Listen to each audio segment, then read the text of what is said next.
Good morning, greetings, friends, and welcome to The Bright Side, your nutritional program dedicated to the understanding of the vast world of nutrition and nutritional supplementation. I am your host, Pharmacist Ben, nutritional pharmacist from Boulder, Colorado. I use nutritional supplements where other healthcare practitioners use toxic pharmaceutical drugs and sometimes deadly medical procedures. If you suspect that there are natural nutritional roads to your health and vitality and well-being, and to addressing your health challenges, whatever they may be, but you don't know where to begin, you have come to the right place. As you listen to The Bright Side every day, you are more and more in control of your body, you are more and more knowledgeable, and you know you can overcome any health challenge. That is why we are here every day on The Bright Side, helping clear up the sometimes confusing world of nutrition and nutritional supplementation. Over the last 32 years of practicing pharmacy, I have seen drug-free recoveries from diabetes, hypertension, obesity, skin diseases like acne, psoriasis, eczema, rosacea, digestive ailments, autoimmune issues of all kinds. Recoveries that by the standards of modern medicine can only be called a miracle, but what is in the world of the body, what is in the world of biology, standard operating procedure. Because the human biological system is a healing system, it's a regenerating system. It is designed divinely to heal and renew itself on a moment-to-moment basis. And while some folks may call that healing, renewing, regenerating system a miracle, it really is just the way the body works. If you have questions about health, nutrition, prescription drugs, if you want to wean yourself off your meds and get on a good nutritional supplement program, we are here for you on The Bright Side. We welcome your phone calls at 844-236-6010.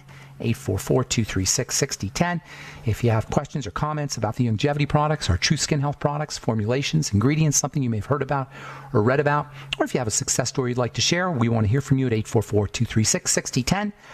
If you want to purchase any of the longevity products you hear advertised on The Bright Side or recommended on The Bright Side, go to brightsideben.com, pharmacistben.com, or criticalhealthnews.com and order longevity products right off the website. You can also click on the Join the Team link to start a longevity business if you're an entrepreneur or you like the entrepreneur lifestyle, if you want to work out of your home and work as many or as few hours as you like. If you want to earn your own thank you checks for helping spread the word about the power and importance of a good nutritional supplement program. If you have benefited from nutritional supplementation in your life and you want to pay it forward, if you're the kind of person that just likes dealing with health and helping people deal with their health issues at the most fundamental level there is, that is the level of good health and wellness, 866-735-2470. 866-735-2470 is the phone number for the Bright Side Ben team for a one-time $25 fee. You can start a longevity business. You can also click on the Join the Team link at brightsideben.com, pharmacistben.com, or criticalhealthnews.com to start a longevity business, all for a one-time $25 fee. Okay, welcome back to the Bright Side. We have been talking about the importance of food processing, energy release. It's all about energy, as we've said so many times, and the way energy gets into a cell is through food. Food is crushed up into its constituent particles, the amino acids, the vitamins, the minerals, the fatty acids, the glucose, and these constituent particles, for the most part, facilitate energy production at the level of a cell. And that's why food processing is so important, and that's why digestion is so important, and that's why we talk about digestion all the time on this program. Last we spoke, we were talking about the stomach and the role the stomach plays in digestion. Stomach actually has there's two phases of stomach processing of food. One is the disintegration phase. The stomach grinds things up and mechanically crushes food up. And then there's the dissolution phase, and that's where acid comes in. It's in the stomach where the bulk of the crushing up of food takes place, but it's not where all of the crushing up of food takes place. Some of it has to happen in the mouth. It's also the stomach where the dissolution phase largely takes place. But again, not all of the dissolution of foods, the dissolving of foods and the releasing of nutrients is about the stomach. Some of it is about the brain, and some of it is about the mouth. Just chewing your food can help can help chemically, in addition to mechanically, break down foods, and just thinking about foods will help stimulate the production of digestive juices. It's actually called the cephalic phase of digestion. Cephalic meaning the head phase of digestion. There's 3 phases in the digestive process, or I should say in the secretion of acid process. One is the cephalic phase, and then there's the gastric phase, which takes place in the stomach, and then there's the intestinal phase. So all three of these systems have to be working. That's why you want to think about your food, think about eating, focus on your meal. That's why you don't want to be eating in meetings or eating in the car or eating when you're watching TV or eating when you're reading. Eating when you're distracted can reduce the amount of secretion. Up to 30% of your acid secretion is stimulated by the anticipation of eating, by the smell of eating, by the thought of eating, and also by the taste in your mouth. So if you're really interested in bumping up acid, and we'll talk about why that's more important than suppressing acid production. If you're really interested in bumping up acid production, you may want to focus on the cephalic phase. That is thinking about food, paying attention to food, tasting your food, as much as focusing on using hydrochloric acid supplements or apple cider vinegar or all the other things we talk about for bumping up acid production. So you got your two phases, you've got your two processes, I should say. In the stomach, you've got the crushing up process, you've got the dissolving process. You eat your food, you crush it up in your mouth, you think about your food, it drops into the stomach secretes more acid, the stomach mechanically crushes it up. At this point, the food has become something called chyme, C-H-Y-M-E, and chyme is really, if you've vomited, you know what chyme looks like, because most of the time we vomit, we're vomiting up chyme, and that acid taste that vomit has is don't mean to be gross here, but that's basically what we're talking about here when we talk about chyme. And also, by the way, chyme has a liquidy quality, and this is why drinking water with meals is important. I say that because there is this myth that is perpetuated by people who do not understand the digestive process that you're not supposed to drink water with your meals or drink liquids with your meals. The more you can tell this, you can see the benefits for yourself of drinking liquids and drinking waters with your meals, because you'll find that you're satisfied much quicker when you have some water with your meals. Now, truly, we're supposed to get water and food.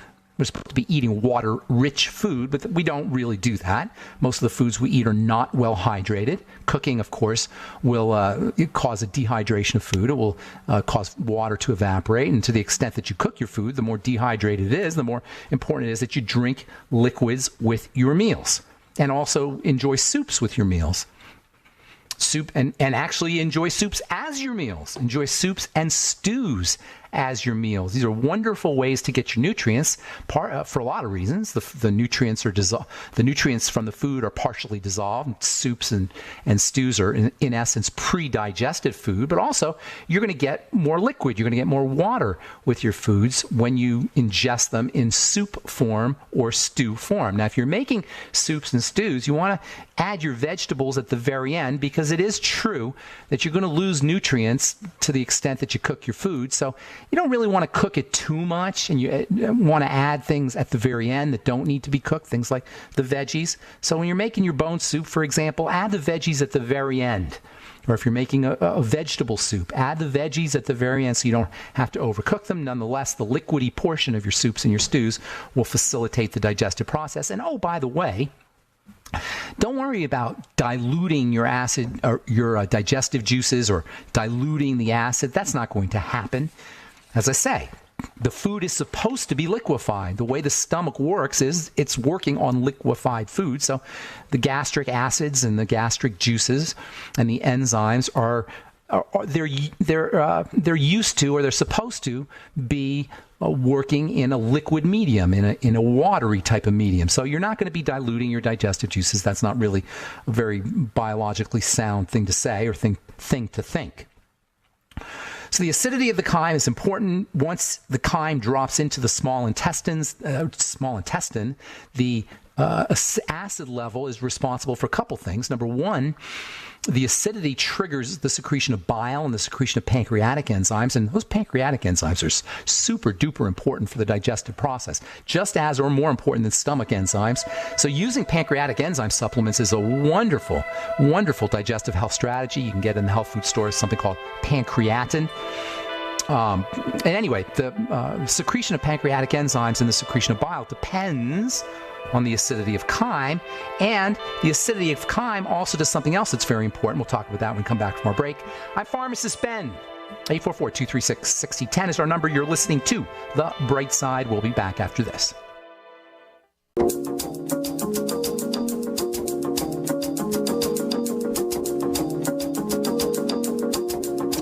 Okay, we are back on The Bright Side. Thanks for joining us. We're on the air Monday through Friday, 8 to 9 Pacific and 10 to 11 Central Time, 24/7 on our archive pages at benfuchsarchives.com.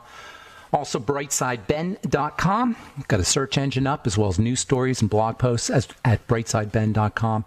And also criticalhealthnews.com and pharmacistben.com. You can purchase all your favorite longevity products off our websites, brightsideben.com, pharmacistben.com, and criticalhealthnews.com, including your ultimate enzymes and Beyond Tangy Tangerine and Healthy Start Pack and Ultimate Nightly Essence and Fucoid Z.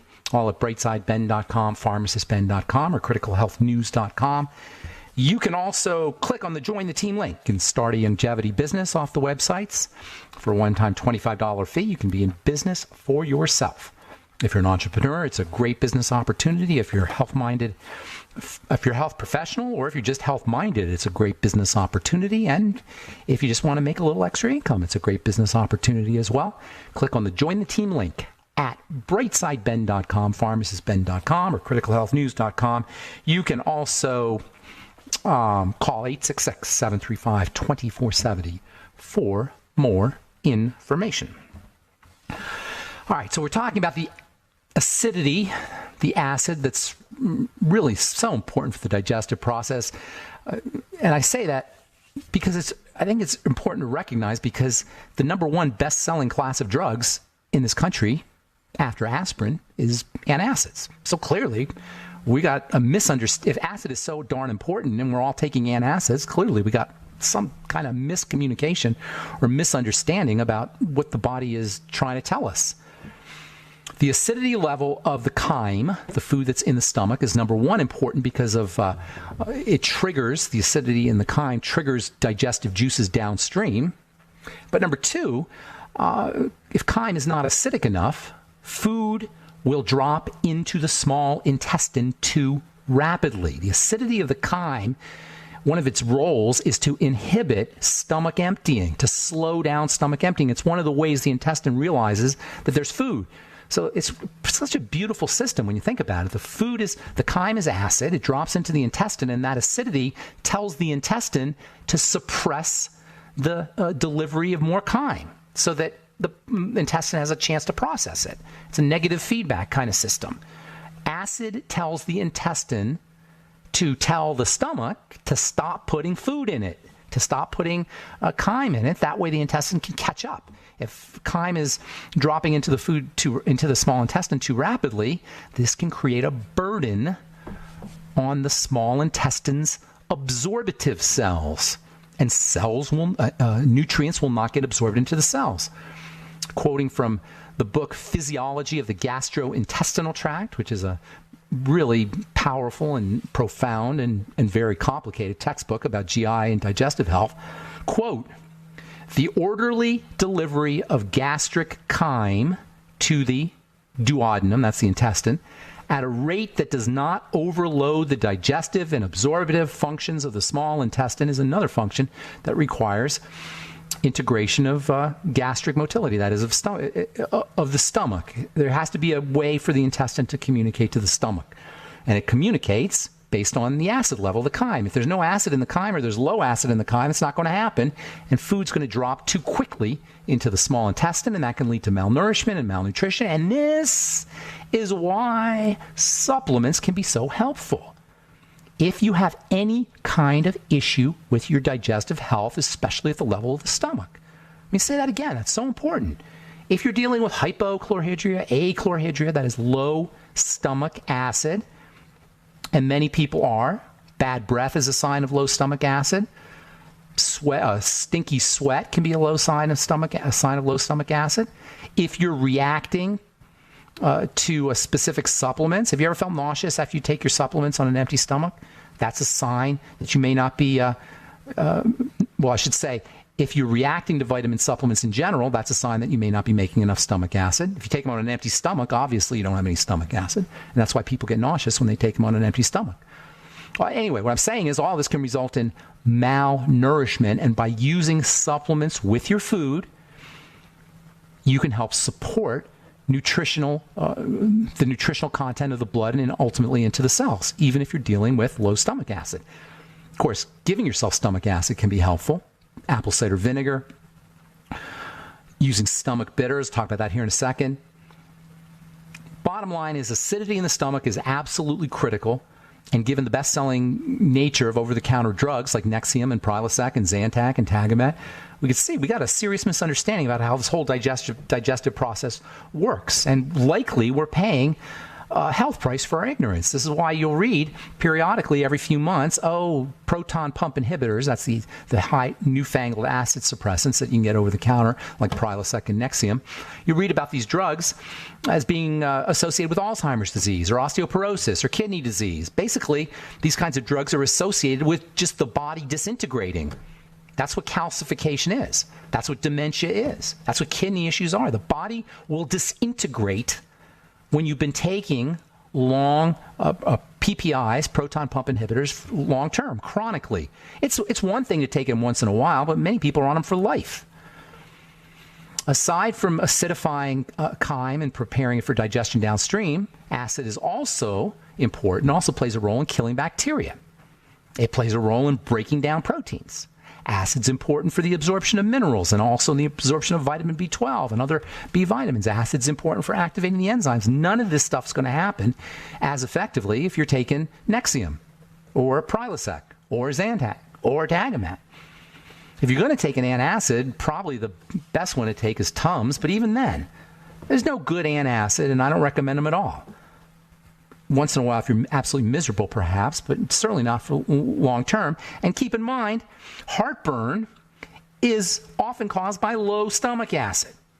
So suppression of the stomach acid over the long term isn't going to help your heartburn anyway. In any case, heartburn should be considered as a stress issue. It has something to do with the microbiome. It has something to do with a low stomach acid. It has something to do with a weakness at the level of the sphincter, which can be caused by stress hormone, cortisol.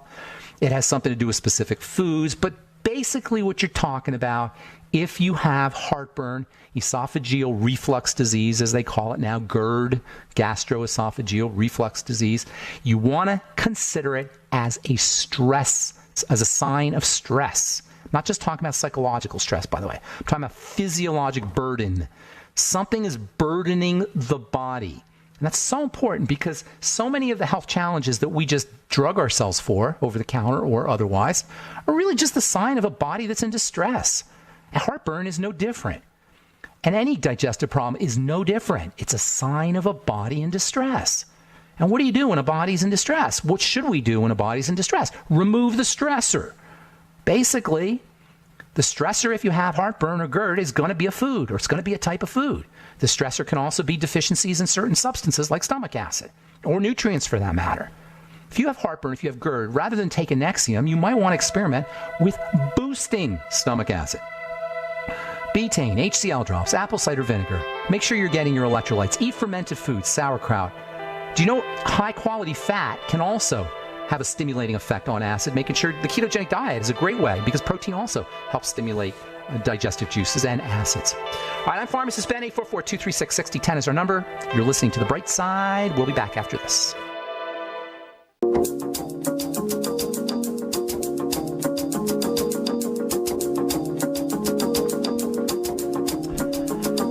Okay, we are back on The Bright Side, and we have lines open at 844-236-6010, 844-236-6010. We're talking about acidity in the digestive tract. So important because most of us have the exact wrong idea about how to take care of our digestive health when we have things like heartburn. You need stomach acid. Make sure you're getting enough salt. Focus on fermented foods. Eat high-quality fats. It's been shown that high-quality fats, or fats in general, can boost stomach acid production. Start your meals off with a little bit of fat. Start your meals off with something called stomach bitters, or anything bitter for that matter. We'll talk about that tomorrow. Chew your food. Avoid antacids, especially after meals. If you take an antacid after meals, what do you think that's telling your body? That's the craziest thing to do if you understand the importance of acid, is to eat meals, eat some food, and then take an antacid. Chewing your food. Chewing is the first step in digestion, in the digestive process, the cephalic phase. Acid begins to be secreted in the mouth in response to the action of chewing. Make sure you're focusing, being mindful of each bite of food. Just being mindful about the food, just smelling the food, just tasting the food will suppress your appetite. This is why fast food producers will soften their food. You ever notice how soft Boston chicken is? Or a McDonald's hamburger is? The bun, you ever notice how soft the bun is? That's because if you don't taste your food, if it goes down your gullet really quickly, you're going to eat more of it. Food producers have a concept they call food slip. They want foods to slip and slide down your esophagus really quickly. So you don't even have to chew it. Because if you don't chew it, you're going to eat more of it. Chewing takes work. Try it. Try finding a food that's really, really chewy. Notice that you're not going to want to eat as much of it. Jerky, for example. Beef jerky. See how much beef jerky you could really eat. It gets tiresome after a while just chewing it because signals are being sent to your brain. Hey, we got enough stuff going on here. By the way, gum can have the same effect. Chewing gum can have the same effect. These are all ways that we can hack into our digestive system so we can be better. And speaking of better, eating your bitters will make you better. Eating your bitters at the start of a meal will help boost stomach acid production. We'll talk about it tomorrow on the bright side. 844-236-6010 is our number. I've got a couple of interesting stories here. Speaking of the digestive system, this is from where is this from? The BBC. A new bladder made from my cells gave me my life back. Luke Masella is one of 10 people alive walking around with a replacement gallbladder that has been grown from his own cells. How do you like that? Luke had a condition called spina bifida, which is a terrible nutritional deficiency issue, mother nutritional deficiency issue that results in babies being born with a gap in their spine. Really terrible health challenge, considering especially it's all you need is a little folic acid to prevent it. That's the reason why moms are told to take folic acid and prenatal vitamins are used, is to prevent spinal bifida. Anyway, this poor kid, had to have a replacement gallbladder. He had a malfunctioning gallbladder by the time he was 10 years old. And they had to take it out. And what they did is they put a new gallbladder in him that was made from his own cells. How cool is that? It was actually bioprinted with a printing machine, a 3D printer that was modified to produce biological tissue based on this kid's own cells. They ended up printing him a gallbladder. I don't read this story because it has anything to do with health. Well, it has a little bit to do with health. It's just amazing what we can do with to fix the human body. Do you know fake meat made from cells, cellular meat, is coming out supposedly by the end of the year? Certainly by the beginning of next year, you'll be able to buy faux meat. This is how technology is merging with biology as well as health. Bioprinting your own gallbladder. Now, if you have a gallbladder problem, don't wait to have it taken out because you think you're going to have a new one bioprinted for you. That's probably not going to happen for a while. If you do have a gallbladder issue, that's a reason to watch the kind of foods you're eating. It really boils down to burdening the body with stressors, whether those stressors are something you're putting into the body or those stressors are something that is not getting into the body. Whenever I talk about stress, I know people think psychological stress and emotional stress. This is really, really important to understand that physiologic stressors on cells from physiologic reasons are critical players when it comes to health and wellness or the lack thereof. The less physiologic stressors you have after a certain point, you need a little bit of physiologic stress, but the less you have after you meet that certain threshold point, the healthier you will be, the lower your risk for disease, and the longer you're going to live. There's only two kinds of stressors. There's the wrong things getting in and the right stuff not. And that really boils all of health, all of our prescription drugs and specialists and doctors and insurance companies and hospitals and the vast majority of our healthcare challenges can be boiled down to the wrong stuff getting in, the right stuff not. And unless you're an IV drug user, or you're smoking cigarettes, or you're abusing drugs or alcohol, for the most part, the wrong stuff getting in is food. And the right stuff not getting in is nutrition. And you could maybe throw oxygen in there. But for simplicity's sake, it's basically nutrition. You're talking the wrong stuff getting in. That has to do with the wrong stuff we're eating. You're talking the right stuff not getting in. That has to do with the foods we're eating as well. It all boils down to the foods, not to mention the fact that at the level of the digestive system, you've got absorption of nutrients and or absorption of toxicity. If you understand that all health challenges have to do with stressors on the body, you can see why it's so darn important to control your food intake, eat less food, watch the kind of food you're eating, and connect your whatever your health challenge is, whether it's acne or atherosclerosis, to specific foods that you're eating, and you can tell by digestive health, and then get yourself on a good nutritional supplement program that features the mighty 90 essential nutrients, but also things like digestive enzymes and probiotics and apple cider vinegar, etc. And speaking of supplementation, you guys have probably all know about cannabinoids by now if you've been listening to this program. Cannabinoids are plant molecules that are exactly the same as molecules, I should say very, very similar to molecules that our body makes. Cannabinoids are found in plants like hops and clove and cinnamon and hemp or marijuana, and cannabinoids are found in your brain, and they're found in your digestive system, and they're found in your skin, and they're found in every cell of your body, which makes these things really, really, potentially anyway, helpful and beneficial for good health. And it turns out that not a day is going by without us learning about how cannabinoids can be important for health.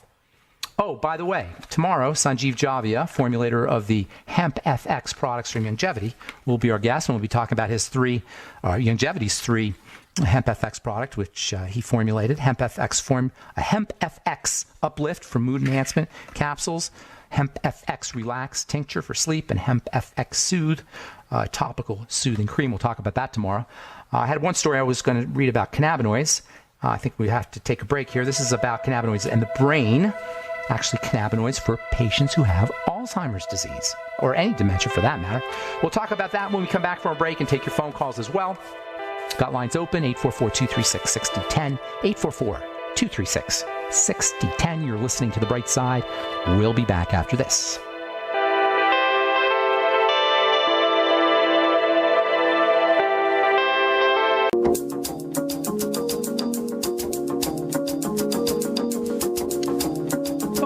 On the bright side, and we do have lines open for you. I'm going to just do one story here that I thought was interesting about cannabinoids, and then we'll get your calls. We got lots of lines open, and if you're on hold, just hang on. We'll get you as soon as I just read this real quick.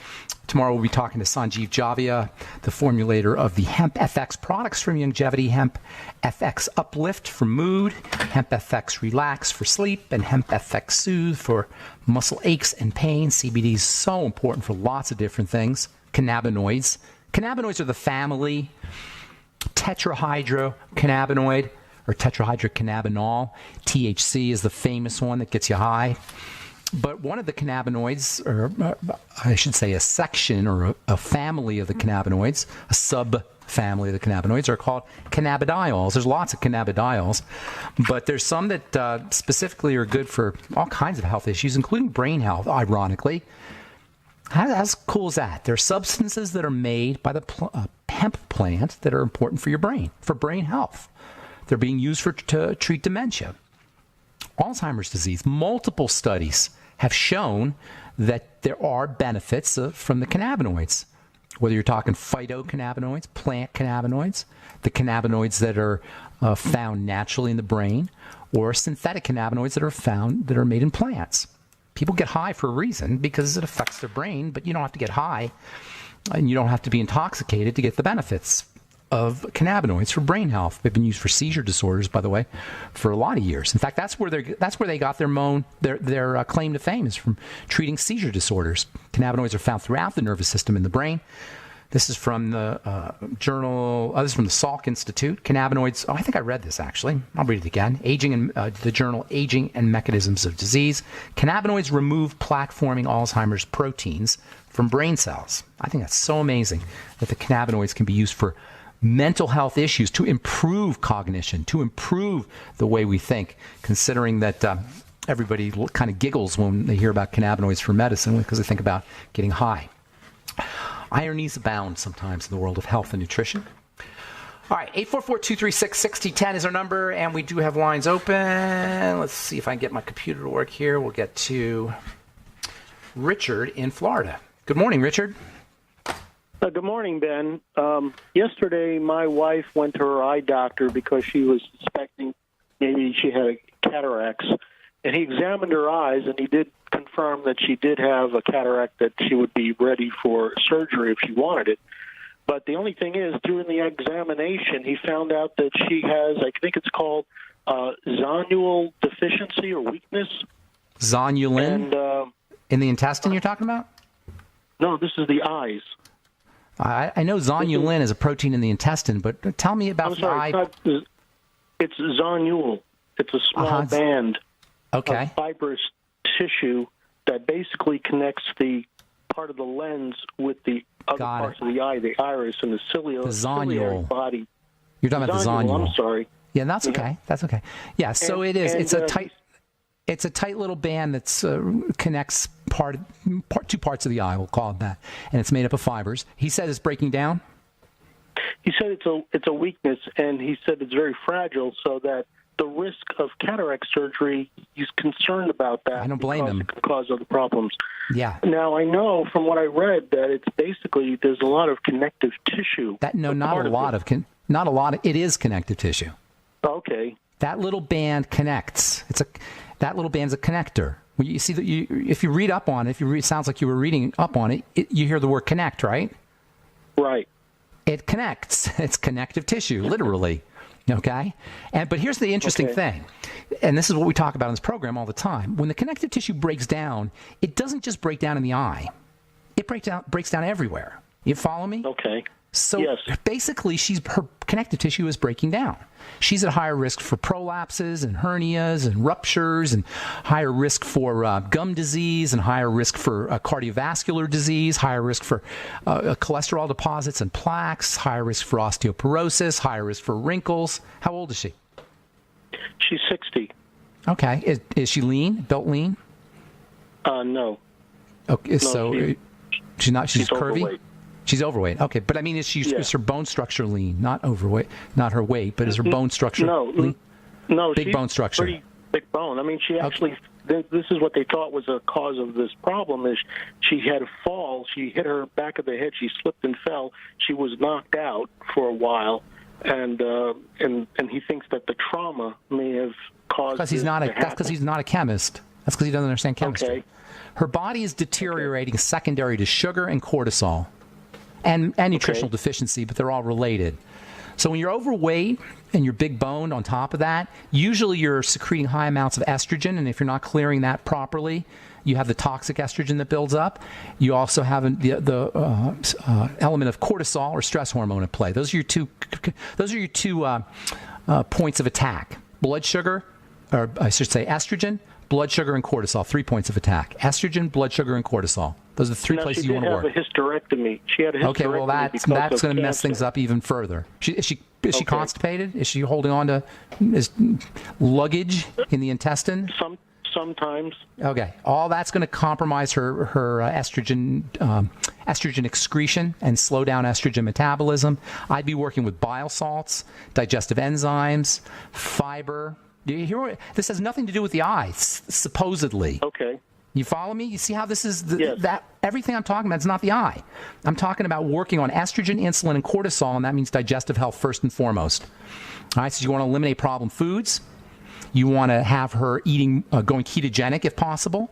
More protein, more fat, and less carbohydrates, less sugar. She's probably a sugar eater, sugar craver, because usually when you have these three hormones at play, you're hypoglycemic, so you crave sugar. Mm-hmm. So she's going to want to work on, in addition to helping her body excrete estrogen with fiber and bile salts and digestive enzymes and probiotics. She's also going to want to work on the kind of food she eats: more fat, more protein. Also bone broth, vitamin C, the Beyond Tangy Tangerine. And for everybody listening who's listening for the first time to this program, see how we're not working with the eye. everybody on planet Earth that you go to is going to tell you to go to an eye doctor. You're going to go see an eye specialist for this zonule deficiency, as you describe it. But it's not an eye problem or a zonule problem. It's a connective tissue problem, which is secondary to the malnourishment and those 3 hormones that we just talked about. So bone broth protein, use our collagen recovery complex, vitamin C, amino acids, glutamine, MSM sulfur. These are all strategies for building connective tissue. The good news is she'll strengthen her zonule, and she'll also strengthen her blood vessels and her bones and her entire body. And she'll have wonderful anti-aging benefits with all of these strategies. Slow, deep breathing, anything she could do to lower her cortisol. Pregnenolone, I would be getting on pregnenolone, Pregnenolone. She'll know she's on the right track when she's losing body fat. And if you get her to the gym and do resistance training, that'll speed everything up. So if she can start doing some workouts to build the connective tissue everywhere in the body, because when the connective tissue builds in one part of the body, it builds everywhere. So anything she can do to build her connective tissue and lose weight will show her build muscle and lose weight will show her she's on the right track. You follow me? When she loses weight and when she changes the way her cravings for sugary foods, that's another thing. When she does this correctly, she won't crave the sweets as much or the sugary foods. Now, she'll have to start the ball rolling with a little discipline where she just doesn't eat them, even though she craves them, or she replaces them with protein, or replaces them with glutamine, or improves her digestion. When you improve your digestion, by the way, you'll find you're craving sugar less. So when she does all these things and she's craving sugar less, she'll know she's on the right track. Follow me? Gotcha. So craving sugar less, losing weight, building muscle, these are all things that will not only help her eye, but they'll help her entire body, they'll help her longevity, and they'll help her psychologically, too. She'll feel better about herself. This all works as one holistic health picture. Go ahead. Would this also improve reducing the cataracts or removing? Well, the cataracts are a sign of damage. And it's kind of like a crack in your windshield, your eye shield, if you will. And those are not going to go away necessarily. But they will strengthen. You can strengthen the zonule. I don't know that you can necessarily improve cataracts once they're there. I have heard of that happening, but I can't speak definitively because I'm not sure how that would work mechanistically. So I don't know, and I would tend to doubt that that's possible. But it can strengthen the zonule for sure. Okay. Great. Okay, good. Thank you. I hope that helps. Thanks so much for your call. Appreciate it. And that's it. That's all. Thank you. Take care, Richard.